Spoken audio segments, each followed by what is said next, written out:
जैसे ही भोले बाबा को देने लगे तो भोले बाबा नहीं लेते हैं।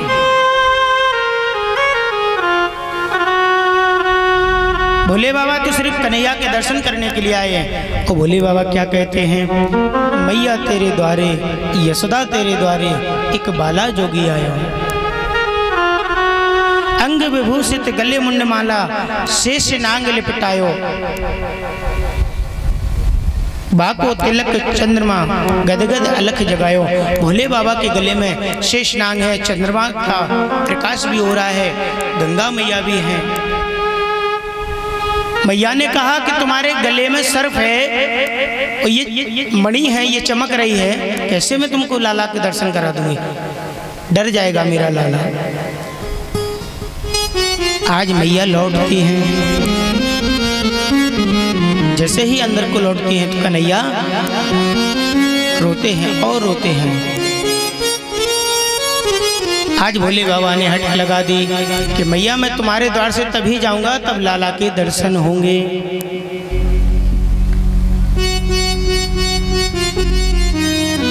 लाला को लेकर आए, दूर से दर्शन किया। भोले बाबा को हाथ में नहीं देती है मैया।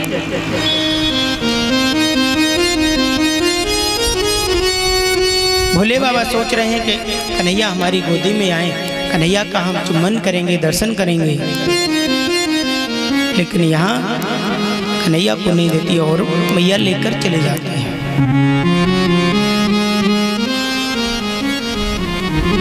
क्या करना चाहिए?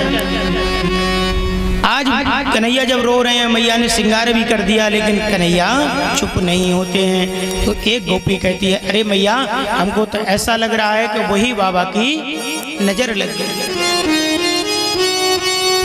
नजर लग गई कन्हैया को, अपने लाल को नजर लग गई, क्या करना चाहिए? दूसरी गोपी बोली, अरे मैया उस बाबा के पास चलना चाहिए। संत ब्राह्मण साधु ये लोग जब झाड़ा लगा देते हैं तो नजर दूर हो जाती है बच्चे की, और नजर लग भी जाती है। तो हम तो ये कहना चाहते हैं जिसकी नजर लगे उसी की गोदी में पहुंच जाओ। आज भगवान उपदेश दे रहे हैं कि मैया जब तक मैं दर्शन नहीं करूंगा यहाँ से, भोले बाबा कह रहे हैं, तब तक तुम्हारे द्वार से जाऊंगा नहीं। आज कन्हैया रोना प्रारंभ कर रहे हैं, ना माखन खाते हैं ना मिश्री खाते हैं। कन्हैया कितने वर्ष के हो गए? कन्हैया 2 वर्ष के यहाँ हुए।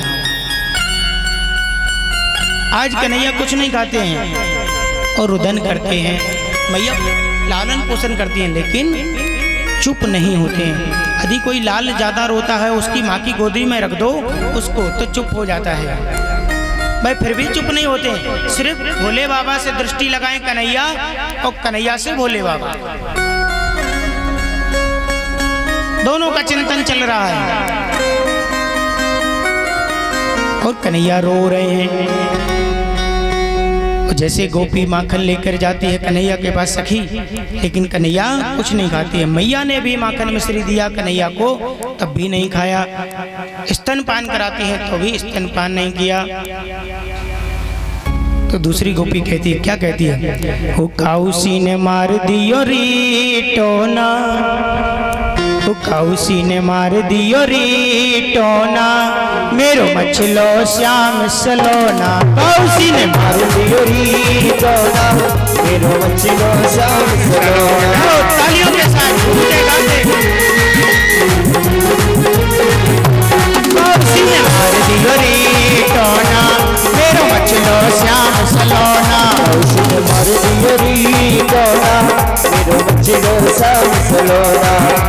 देखिए, आप लोग कन्हैया के इसमें नृत्य नहीं करेंगे तो आपके लाला को नजर लग जाएगी। इसलिए आप अपने लाला की नजर दूर करना चाहते हो तो कन्हैया के साथ नृत्य करना चाहिए।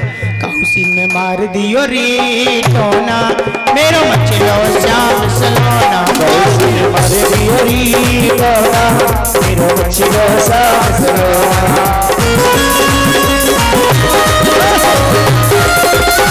राधे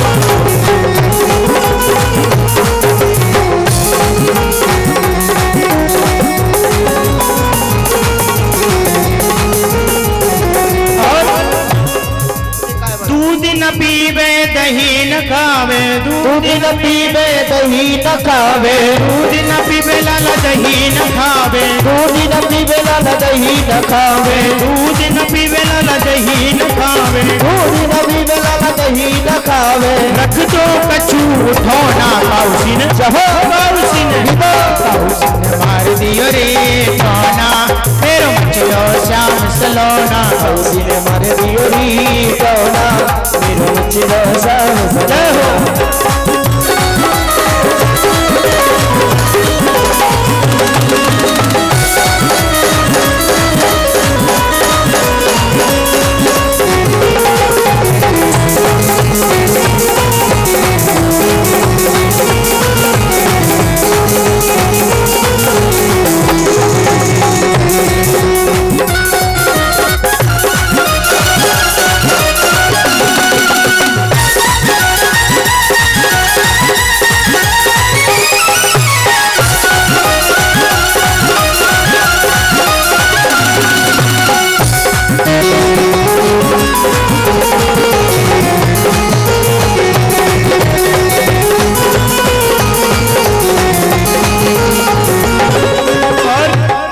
क्या कहती है? बोली ललता और विशाखा, बोली ललता और विशाखा, बोली ललता और विशाखा, बोली ललता और विशाखा, बोली ललता और विशाखा, बोली ललता और विशाखा। कर दो कछु उठौना काउसिन काउसिन काउसिन मार दियो रे टोना, मेरो मचलो श्याम सलोना, काउसिन मार दियो रे टोना, मेरो मचलो श्याम सलोना, काउसिन मार दियो रे टोना, मेरो मचलो श्याम सलोना।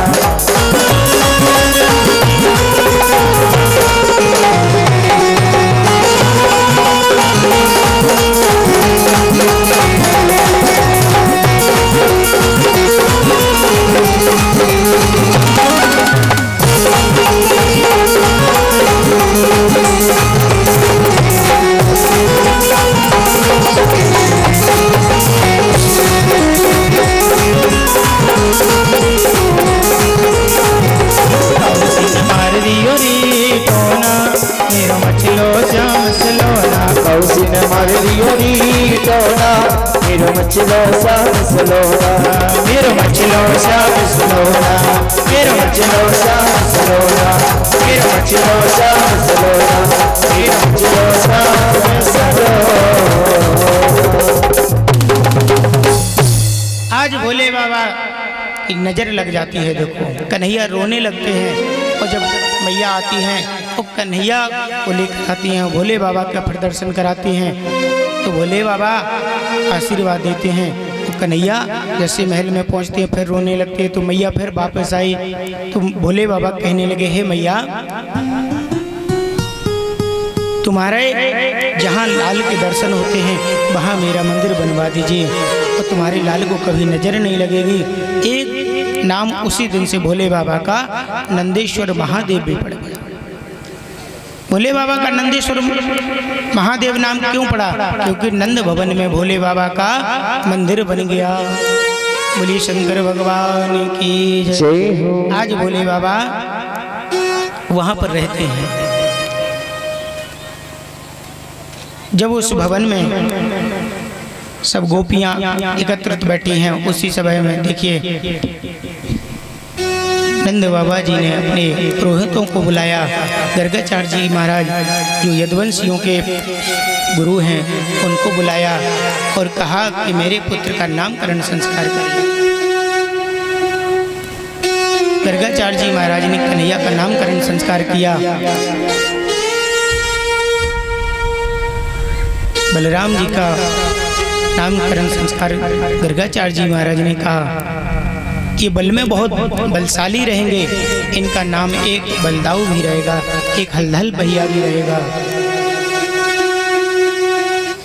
और ये कन्हैया, ये कृष्ण कोई पूर्व जन्म में हमको तो ऐसा लगता है कि एक गर्भ में से दूसरे गर्भ में खींचा गया हो।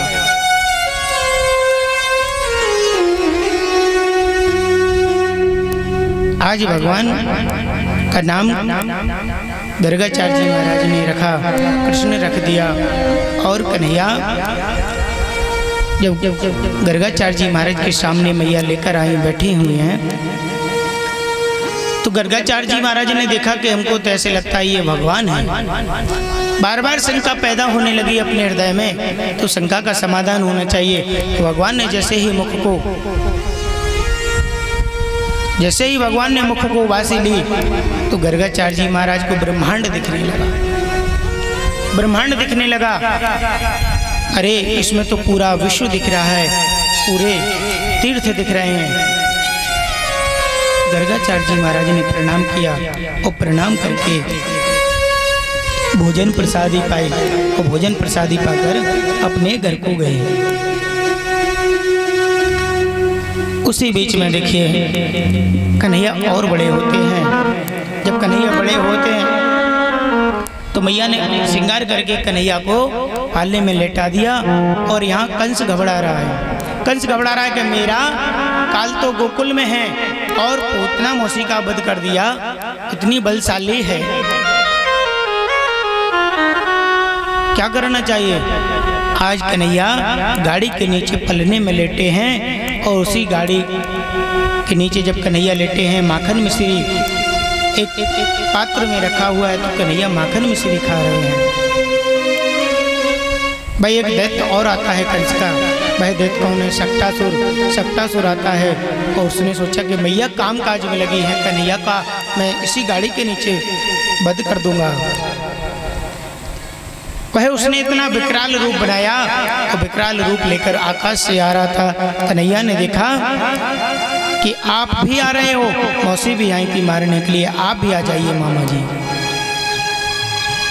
कन्हैया ने विचार किया कि यदि हम इसका यहाँ वध करेंगे तो सब गोपियाँ डर जाएंगी, मैया डर जाएंगी। तो कन्हैया को वह शक्टासुर वह गाड़ी के साथ अनंत आकाश में ले गया। वो अनंत आकाश में ले जाते हुए कन्हैया ने उसको इतनी जोर से घुमाया, अनंत आकाश में ऐसे घुमाया, तो कन्हैया ने उसकी भी गोविंदाय नमो नमः कर दी। बोली भक्त और भगवान की जय हो। जब उसका भी वध कर दिया कन्हैया ने, तो पल्ले में नहीं देखते हैं कन्हैया,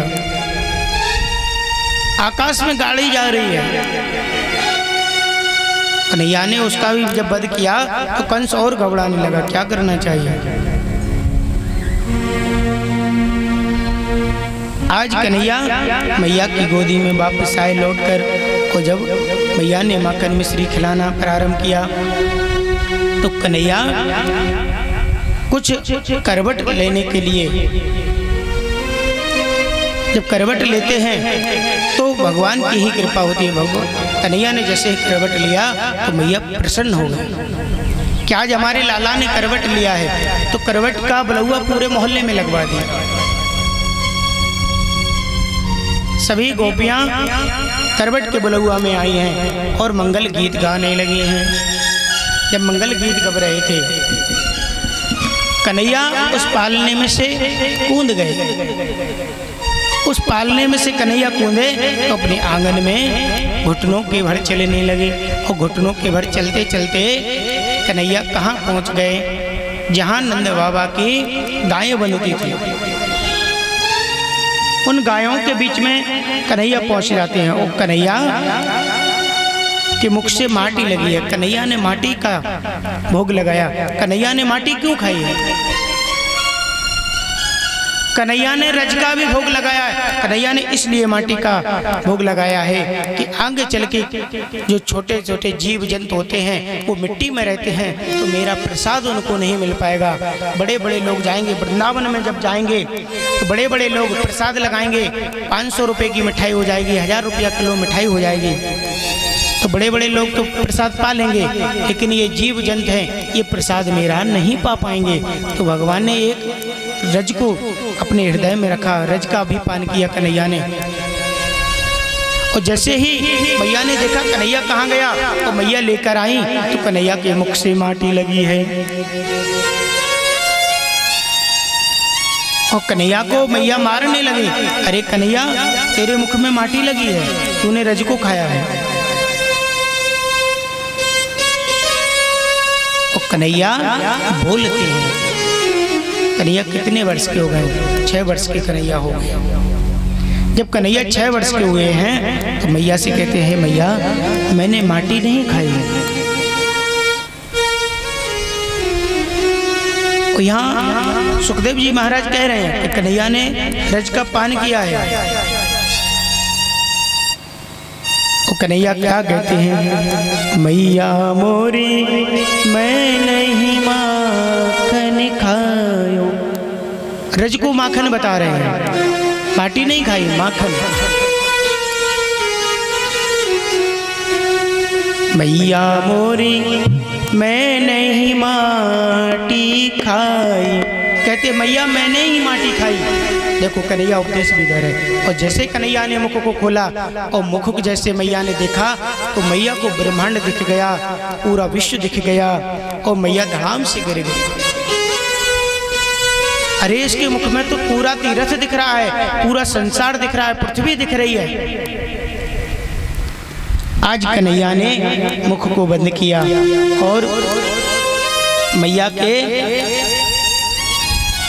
समीक्ष बैठ गए। कन्हैया और बड़े हो गए हैं और मैया श्रृंगार करते हैं। को देखिए उसी जगह पर तीसरा दैत्य आता है। वह कन्हैया अपने आंगन में मैया की गोदी में बैठे हैं। श्रृंगार करके मैया ने कन्हैया को गोदी में लिटा के स्तनपान करा रही थी। उसी समय चक्रवल नाम का एक दैत्य आया। तो चक्रबचूर्ण नाम का वह बल का दैत्य आया तो वह जैसे गर्मियों में बमंडल बनकर आता है तो वह गोल बनकर चला आ रहा था। तो कन्हैया ने सोचा कि मैया गोदी में लिए हैं तो ये हमको उड़ाकर ले जाएगा। तो कन्हैया ने इतना वजन बढ़ा दिया, इतना वजन बढ़ा दिया कि मैया की गोदी में काफी वजन लगने लगा। वैसे बालक कितना ही वजन वाला हो, लेकिन मैया की गोदी में जब बालक लेटता है तो मैया को उसका वजन लगता नहीं है। लेकिन मैया को यहाँ कन्हैया का वजन सताने लगा तो मैया ने कन्हैया को धड़ाम से गोदी से उतार दिया।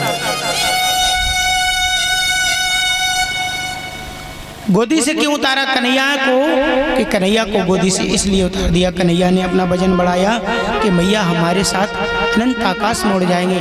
कन्हैया उस चक्रवल दैत्य का उद्धार करने के लिए अनंत आकाश में चले गए और अनंत आकाश में जाने के बाद कन्हैया ने उसकी भी गोविंदाय नमो नमः कर दी। बोलिए बाल कृष्ण भगवान की जय। ऐसे ऐसे कन्हैया ने 2 दैत्यों को और एक पूतना मौसी का वध कर दिया। आज कंस और घबरा रहा है, क्या करना चाहिए?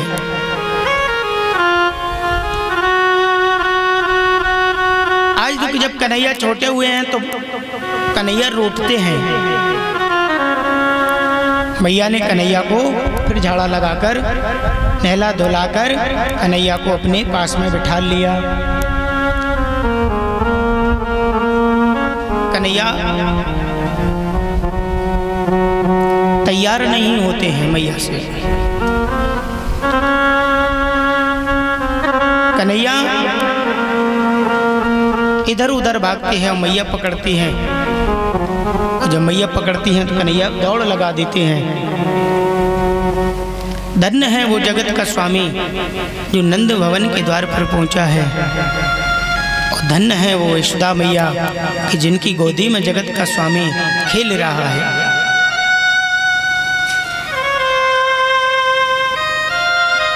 आज सभी गोकुल के नर नारी खुशियां मनाते हैं।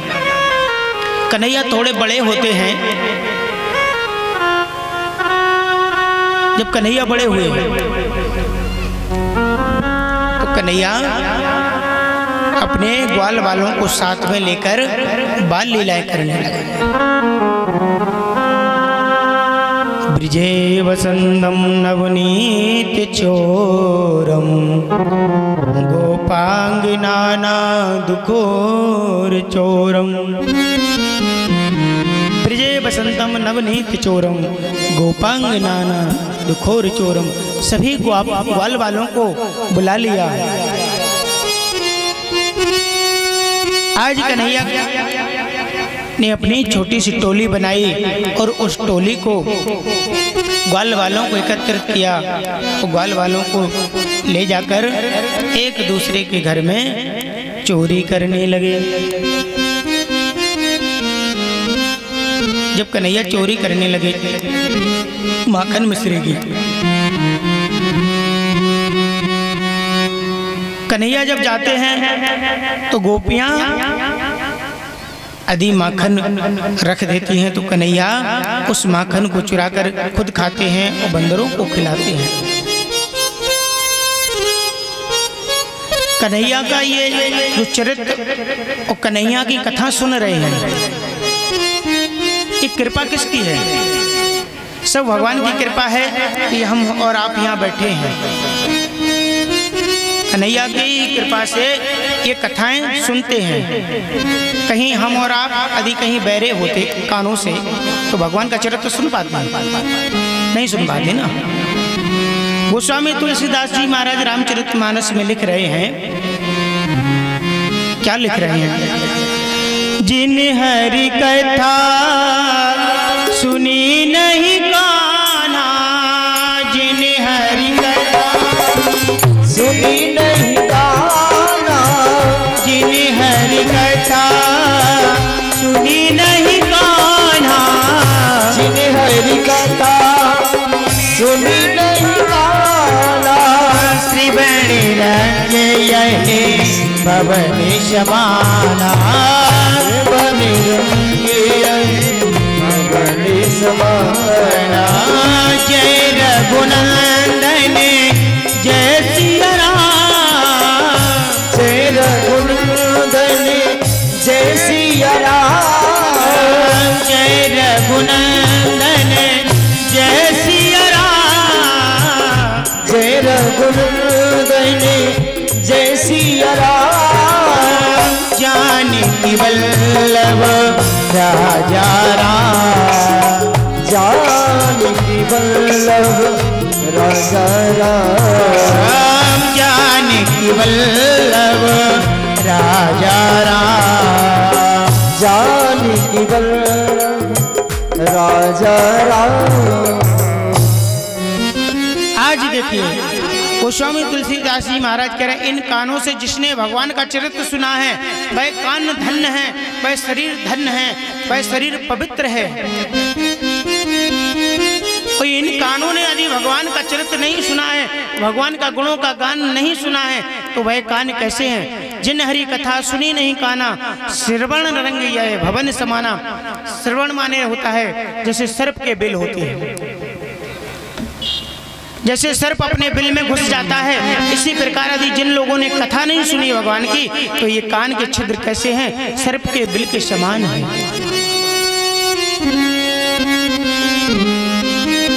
भगवान की कथा सुनना चाहिए। अच्छा, भगवान ने बनाया कितना अच्छा है हम और आप। कान बनाए हैं कथा सुनने के लिए, भगवान की लीला सुनने के लिए। यदि कान कहीं अपने बहरे होते और कोई अपन को गाली देता, नहीं सुनाई देती। इसी प्रकार मुख अपना कितना सुंदर बनाया भगवान ने, तन कितना सुंदर बनाया है, नेत्र कितने सुंदर बनाए हैं, नाक भी कितनी सुंदर बनाई। अच्छा ये बताओ, ये नाक कहीं पीछे लगी होती अपनी? विचार करना इस चीज का कि भगवान ने कितनी रचना अच्छी सुंदर से की अपनी। ये नाक कहीं पीछे होती अपनी, और हम जब भोजन करते तो भगवान ने व्यवस्था कितनी अच्छी की है। मुख भी सामने है, नेत्र भी सामने हैं और नाक भी सामने है। और भोजन की सुगंधी लेना हो तो सूंघ सकते हैं, देख भी सकते हैं और पा भी सकते हैं। और कहीं ये नाक पीछे होती तो भोजन का गिलास तोड़ते और पीछे ले जाते और पीछे से घुमाकर फिर देखते इधर, तब पा पाते।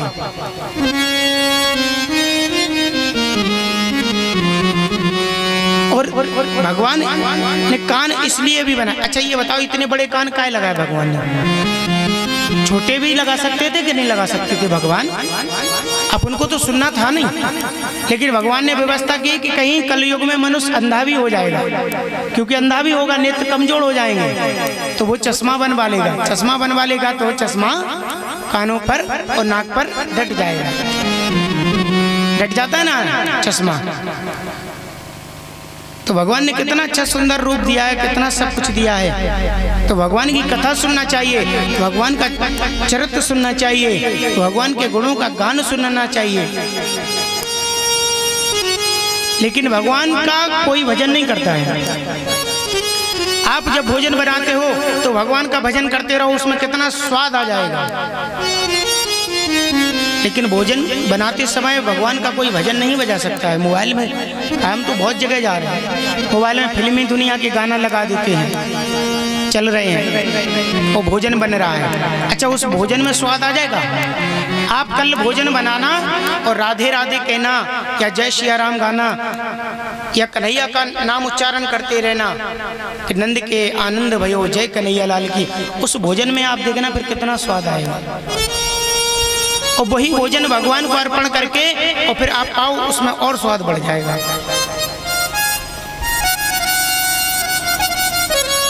कुछ लोग तो भोजन बनाते हैं रसोई में और बनाते हैं और चेक भी कर लेते हैं, लेकिन कुछ गांव में अभी प्रथा है, ऐसी प्रथा है कि पवित्रता से भोजन बनता है, लेकिन सिटियों में पूरी पवित्रता बेकार हो गई। स्लीपर पहन के भोजन बनता है, स्लीपर पहन के भोजन परसते हैं। हम बेंगलोर गए कथा करने के लिए, स्लीपर पहन के भोजन बन रहा है, स्लीपर पहन के भोजन देने के लिए आई, हमने नहीं पाया। हमने कहा ये अपवित्र है, ये भोजन है। अरे महाराज, ये किचन की स्लीपर है, आंगन की दूसरी है, बाथरूम की अलग है, स्लीपर होते हैं। गांव में बहुत पवित्रता है और गांव में कार्यक्रम करने का बहुत आनंद है। गांव में खुली हवा है, गांव में हर चीज शुद्ध मिलती है मनुष्य के लिए।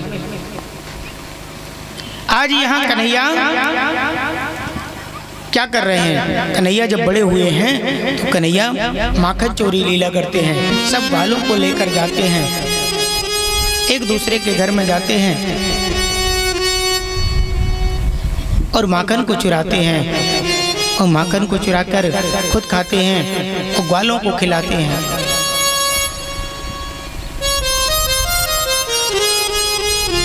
आज मैया के पास ग्वाल वाल आते हैं, हे मैया तुम्हारा कन्हैया बहुत उत्पात कर रहा है।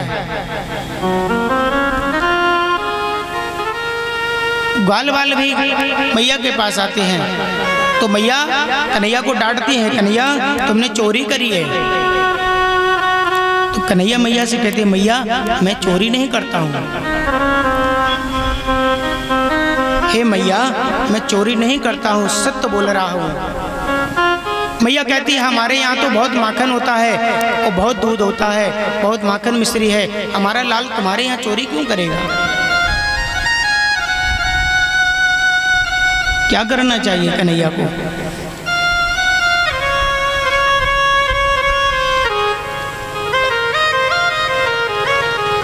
आज उन्हीं टोलियों में देखिए मधु मंगल मधुसूदन नाम का कन्हैया के साथ मित्र,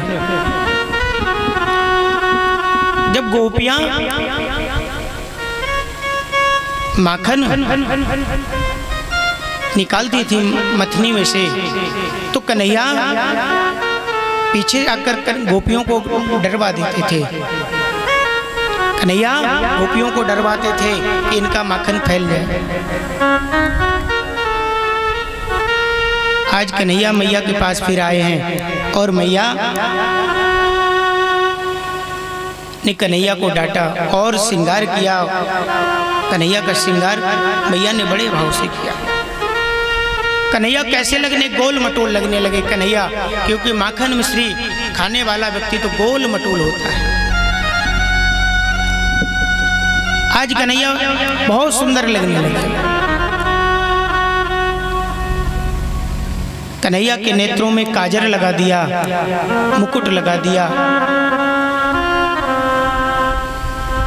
सब ग्वाल वाल कन्हैया को देखकर प्रसन्न हो रहे हैं, कहीं कन्हैया को नजर ना लग जाए। कन्हैया के मोटे मोटे नैन हैं, होंठ गुलाबी हैं, नेत्र कन्हैया के बिल्कुल सजल हो रहे हैं, नेत्रों में सुरमा सजा हुआ है कन्हैया का।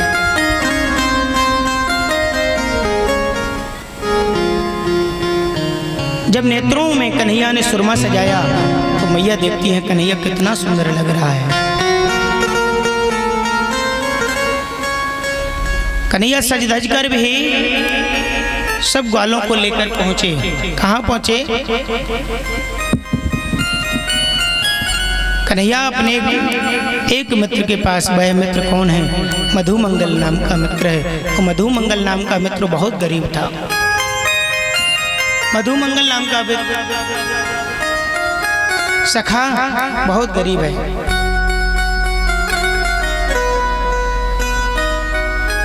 वह कन्हैया को देखकर हाथ जोड़कर प्रणाम करने लगा। अरे तुम दुखी क्यों रहते हो? क्या करना चाहिए? मित्र मेरे पास कोई वस्त्र नहीं है अच्छे से, इसलिए मैं आपकी टोली में नहीं आना चाहता हूँ। अरे वस्त्र तुम्हारे पास नहीं है फिर भी आप आइए। आज कन्हैया ने उन गोपियों के घर में जाकर चोरी की। एक गोपी ने सोचा कि कन्हैया को मैं पकड़ कर ले जाऊंगी, कन्हैया को मैया से डटवाऊंगी, कन्हैया की डांट लगवाऊंगी और कन्हैया को रस्सी से बंधवा दूंगी।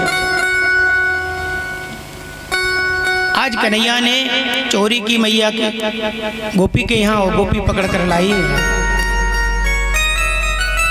मैया ने कन्हैया को बांध दिया और कन्हैया उस आंगन में बंधे हुए हैं। और कन्हैया जब आंगन में बंधे उखल से बंधे हैं तो कन्हैया ने जोर से एक झटका लगाया तो वह उखल से वह रस्सी टूटकर उखल से वह रस्सी टूटी। कैसे टूटी? जय और विजय नाम के दो पेड़ उन नंद भवन के महल में खड़े हुए थे। वो बरसों से खड़े हुए थे। आज उनमें से भी दो पुरुष निकले। भगवान ने उनका भी उद्धार कर दिया। वह दोनों देवताओं का जय और विजय को भी भगवान ने अपने धाम में पहुंचा दिया।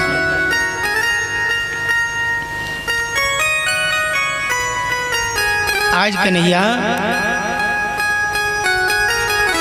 6 वर्ष 5 महीने के हो गए।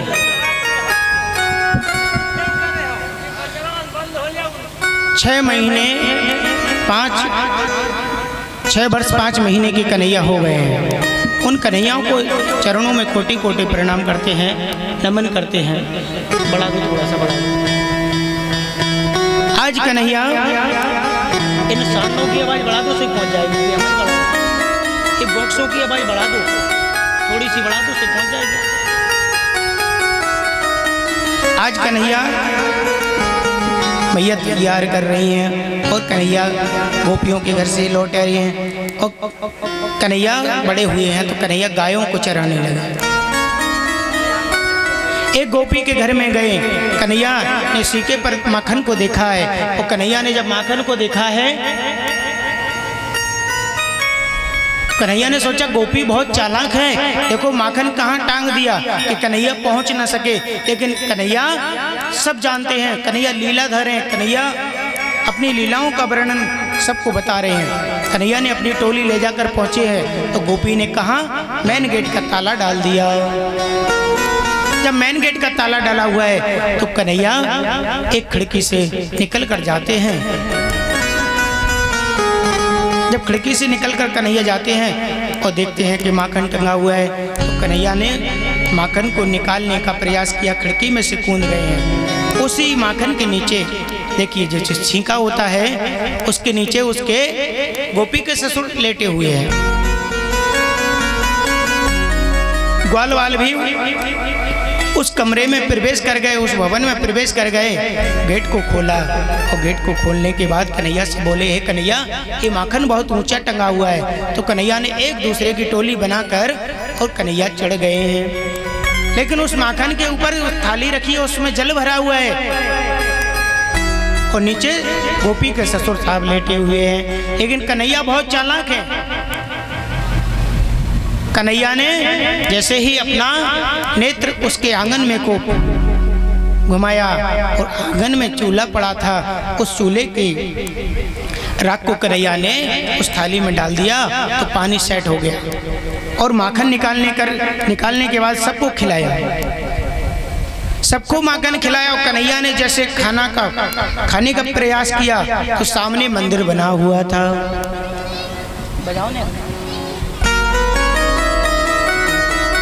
सामने मंदिर बना हुआ है और सामने उसी मंदिर में गरुड़ घंटी रखी हुई है। तो भगवान ने देखा कि गरुड़ घंटी बजेगी, गरुड़ घंटी को प्रणाम किया, हे घंटी मैया जब मैं भोग लगाऊं तो आप बजना नहीं।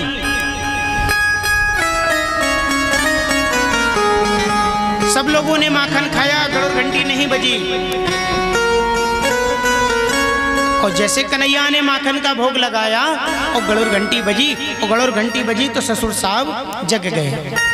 और जैसे वो जगे सब ग्वाल वाल भाग गए, कन्हैया छीके से लटके हुए, छोटे से कन्हैया छीके से लटके हुए हैं। गोपी ने पकड़ लिया। आज कन्हैया को गोपी पकड़ कर लेकर जाती है मैया के यहाँ। रास्ते में जा रहे हैं और कह रहे हैं गोपी छोड़ दो।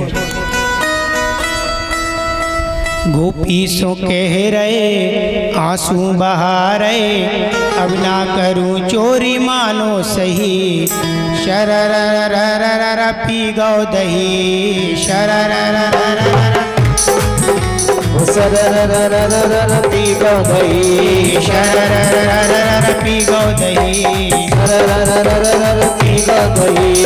कान्हा ने मोरी मटकी जो मोरी, उसी मटक दजी धारा बही, शरररररर पी गौ दही।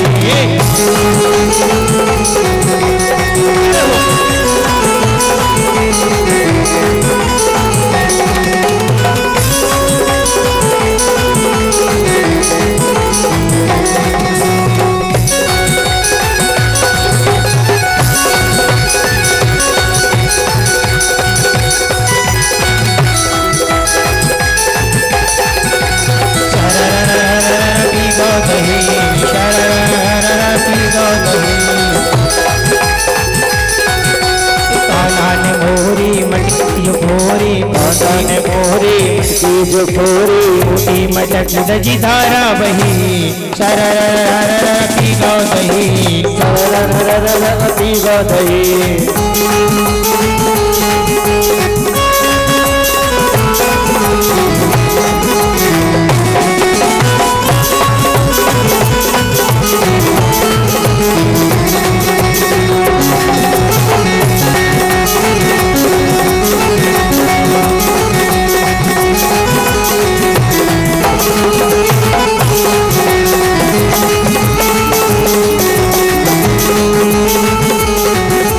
टोली वाले वालों की संग में ले आवे, टोली वाले वालों की संग में ले आवे, चुपके से आवे और ऊखल उठावे, चुपके से आवे और ऊखल उठावे। ऊखल पे चढ़ के नेतवान करके, ऊखल पे चढ़ के नेतवान कर गई, मटकी में देखो ये मारे चढ़ी, शरररररर पी गौ दही, सरररररर पी गौ दही, सरररररर पी गौ दही।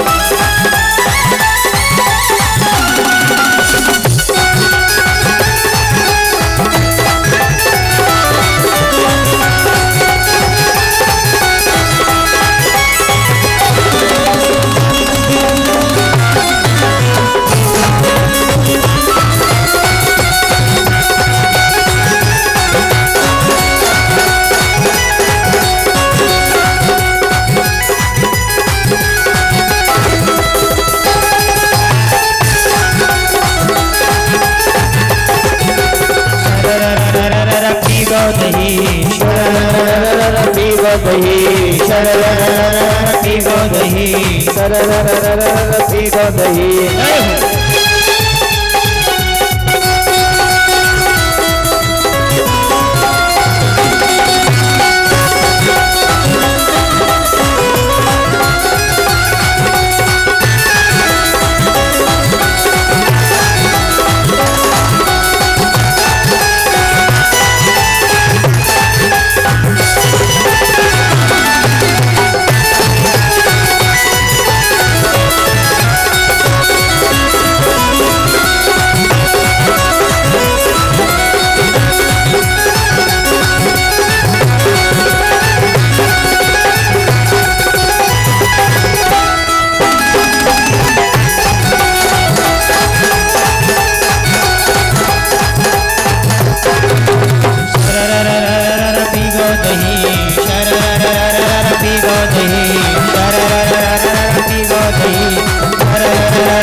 गई, पीवा गई। बोलिए नंद के लाला की जय, यशोदा मैया की जय। आइए कुछ दान दाताओं का दान आया है।